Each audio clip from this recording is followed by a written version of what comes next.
नमस्कार, आप देख रहे हैं उत्तराखंड दोपहर और मैं हूं आपके साथ लता। चलिए शुरू करते हैं उत्तराखंड की अहम खबरों का सिलसिला।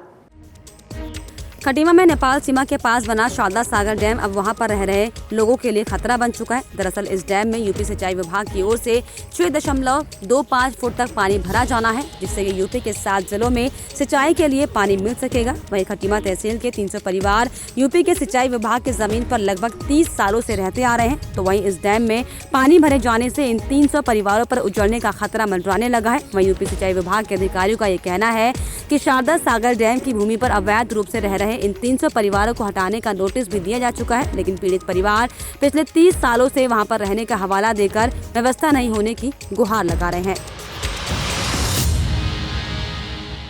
काफ़ी लोगों टाइम से ये लोगों के कब्जे में है। इस बार 625 डैम भरा जाना है, तो खाली करवाने की बात है। हाँ, पूर्व में इनके नोटिस दे रखे हैं, विभागीय जो भी है सभी पर नोटिस आ चुके हैं। बंदे में बसे हुए लगभग सभी परिवार आज से नहीं, लगभग 1965 से बसे हुए हैं और जिस समय बसे थे उस समय सरकार द्वारा किसी प्रकार का दमनकारी नीति नहीं अपनाया। आज हमारी तीसरी पीढ़ी चल रही है, हमारे 2 पुश्त बीत चुका। आज शासन प्रशासन सिंचाई विभाग की भूमि पर जो हम लोग बसे हुए हैं, जीवन यापन कर रहे हैं, उसको अगर भगाने के लिए इस तरह का नोटिस और अनाउंसमेंट कर रही है, ये हमारे गरीब परिवारों के लिए बहुत गलत बात है। ऋषिकेश से देवप्रयाग के बीच चल रहे चारधाम सड़क परियोजना के लिए काम कर रही कंपनियों पर वन विभाग ने बड़ी कार्रवाई की है। वन विभाग ने लोक निर्माण विभाग के NH से जुड़ी 4 कंपनियों पर पेनल्टी लगाई है। इन सभी कंपनियों ने मलबे की डंपिंग की कोई ठोस योजना नहीं बनाई है, जिसके चलते इन पर 21,88,000 का जुर्माना लगाया गया है।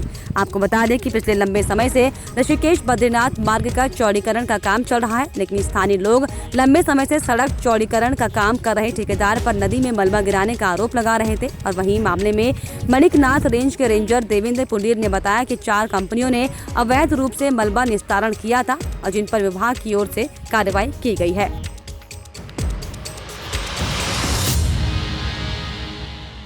राष्ट्रीय राजमार्ग 58 चौड़ीकरण के दौरान ठेकेदारों द्वारा डंपिंग जोन में अधिक मलबा डाला गया है। ये इसके इतर मलबा गिरा हुआ है। इस संबंध में वन अपराध दर्ज किया गया है।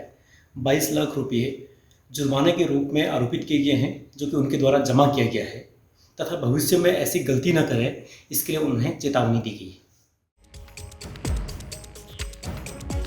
उत्तराखंड में किसान बिल को लेकर कांग्रेस की ओर से विरोध किए जाने के बाद बीजेपी के प्रदेश अध्यक्ष अब किसान बिल की खूबियां बताने निकले हैं। रामनगर पहुंचे प्रदेश अध्यक्ष बंशीधर भगत ने विपक्ष पर ओछी राजनीति का आरोप लगाया।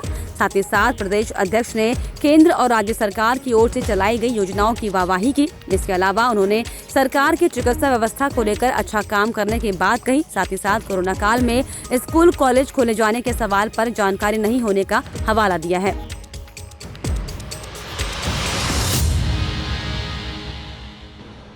सरकार क्या कर रही है उसको अगर ढंग से सोचेंगे तो सरकार वो कर रही जो आज तक की सरकारों ने नहीं किया। लेकिन विपक्ष के लिए ये बिल्कुल सत्य बात है कि जो रोल होता है विपक्ष का, वो रोल कर रहे हैं। अब हमने जो भी काम किया उसको उल्टा कहना है। वैसी कृषि नीति में खुद लोकसभा के चुनाव में उन्होंने अपने घोषणा पत्र में लिखा कि हम आएंगे तो ये कानून लागू करेंगे। नहीं लिखा तो उन्होंने अब लागू कर दिया, हमने तो उन्होंने इसका विरोध कर दिया। ऐसी चिकित्सा सुविधाओं में हमारे पास बहुत सीमित बेड थे, ICU थे और टेस्टिंग के वो थे। आज भरपूर मात्रा में हमारे पास बेड हैं, ICU हैं और टेस्ट करने का जो कार्यक्रम है, टेस्टिंग का बहुत अच्छे ढंग से हम कर रहे हैं। पूरे प्रदेश में डॉक्टरों की संख्या लगभग दूनी कर दी है।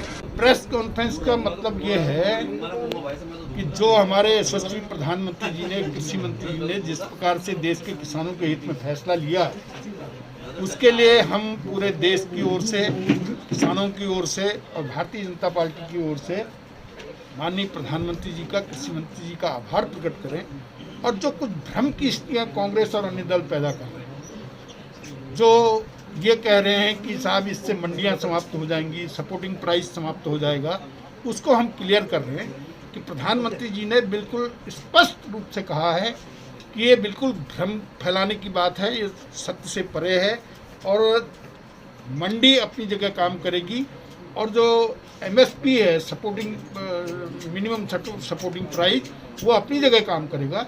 इसका उद्देश्य केवल काश्तकार जो बिचौलियों के बीच में फंस जाता था उसको दूर करने का है। खटीमा में प्रशासन ने हाईकोर्ट के आदेश के बाद बीचों बीच बहने वाले ईठा नाले में से अतिक्रमण को हटाना शुरू कर दिया है। इस दौरान तहसीलदार यूसुफ अली ने आज नगर पालिका, पुलिस और राजस्व की टीम के साथ मिलकर नाले के अतिक्रमण को JCB से ध्वस्त करना शुरू किया है। गौरतलब है कि जहां प्रशासन ने ऐठा नाले पर अतिक्रमणकारियों को नोटिस जारी किए थे, तो वहीं आज से अतिक्रमण पर कार्रवाई करने में शुरू कर दी गई है। वहीं तहसीलदार यूसुफ अली ने बताया कि हाईकोर्ट के आदेश के बाद नगर के ऐठा नाले के अतिक्रमण को ध्वस्त करने के लिए कार्रवाई की जा रही है।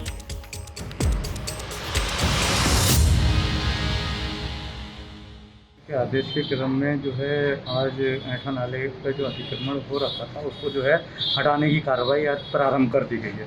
बीच में लॉकडाउन था जिसकी वजह से जो है ये कार्रवाई रोक दी गई थी और आज जो है पुनः जो है कार्रवाई प्रारंभ कर दी गई है। और जिलाधिकारी का भी इसमें आदेश है कि इसको तत्काल जो है जो अतिक्रमण हो रखा है इसको तत्काल हटाया जाए। पिथौरागढ़ से इस वक्त की बड़ी खबर सामने आ रही है। आपको बता दें, गुलदार के हमले में एक व्यक्ति की मौत हो चुकी है। क्षत हालत में पड़ा मिला व्यक्ति का शव। जी हां, इस वक्त की बड़ी खबर आपको बता रहे हैं। गुलदार के हमले के बाद से इलाके में दहशत का लगातार माहौल बना हुआ है। हालांकि जानकारी पर वन विभाग और पुलिस की टीम पहुंच चुकी है। पहले भी कई बार कई लोगों पर ये गुलदार हमला कर चुका है। और जो पूरी घटना जो है ये मुख्यालय से सटे गढ़कोट सुकौली क्षेत्र की पूरी घटना बताई जा रही है। तो इस वक्त की बड़ी खबर आपको बता रहे हैं जो कि सीधे पिथौरागढ़ से आ रही है।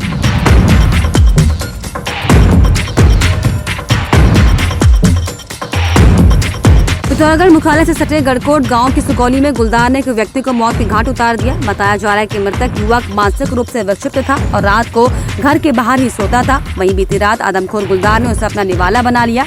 वहीं मृतक का शव घटनास्थल से कुछ दूरी पर क्षत हालत में बरामद किया गया। घटना की सूचना मिलते ही पुलिस और वन विभाग की टीम मौके पर पहुंची। वहीं पुलिस ने शव का पंचनामा भर पोस्टमार्टम के लिए शव भेज दिया है। वहीं घटना के बाद से ही क्षेत्र के लोगों में दहशत का माहौल लगातार बना हुआ है। वहीं ग्रामीणों ने गुलदार को आदमखोर घोषित कर उसे मारने की मांग की है। वहीं वन विभाग आदमखोर गुलदार को पकड़ने की योजना बना रही है। आपको बता दें कि गढ़कोट गाँव में बीते 1 माह से गुलदार का आतंक लगातार छाया हुआ है और अभी तक ये गुलदार दर्जनों पालतू जानवरों को भी अपना शिकार बना चुका है। ये जैसे पता चला है, मानसिक रूप से विकसित एक व्यक्ति जो है बबलू धामी, मणिगांव का रहने वाला, थाना जाजिर देवल, मानसिक रूप से विकसित था, यहीं घूमता था वो।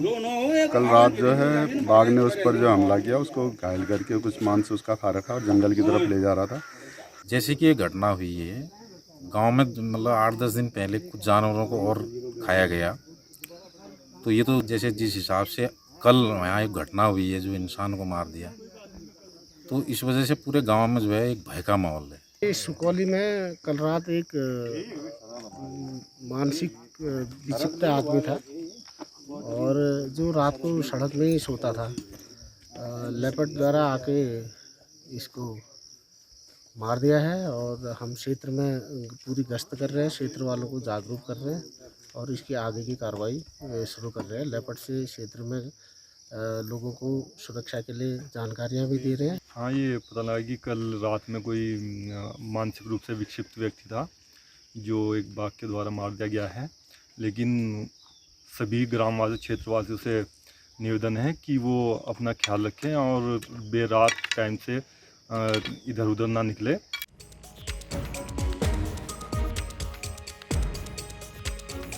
हल्द्वानी की बदहाल सड़कें आए दिन सड़क हादसों को दावा दे रही हैं। हाल ये हो रहे हैं कि खस्ताहाल सड़कों की वजह से अब सड़क हादसे बढ़ने लगे हैं। इसी कड़ी में बरेली रोड में इस कदर खस्ताहाल सड़कें हैं कि आए दिन सड़क हादसे हो रहे हैं, लेकिन स्थानीय प्रशासन को कोई सुध नहीं है। ताजा मामला बीती शाम का है, जहां पर सड़क पर गड्ढों की वजह से 2 बाइक सवारों में आपस में टक्कर हो गई, जिसमें हादसे में 3 लोग गंभीर रूप से घायल हो गए। जिसके बाद स्थानीय लोगों ने घायलों को एम्बुलेंस की मदद से अस्पताल पहुंचाया। वहीं मौके पर पहुंची पुलिस ने क्षतिग्रस्त बाइकों को कब्जे में लेकर मामले की जाँच शुरू कर दी है।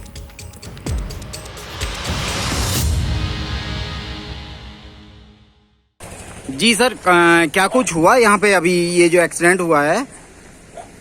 जी मैं ये मंडी से तीन पानी को जा रहा था रास्ते में जी। तो मैं देखा कि आमने सामने दो डिस्टॉर्स बाइक आपस में भिड़ी हुई हैं जिसमें तीन लोग सवार थे जी। दोनों मतलब तीनों लोग बुरी तरह से चोटिल हुए थे।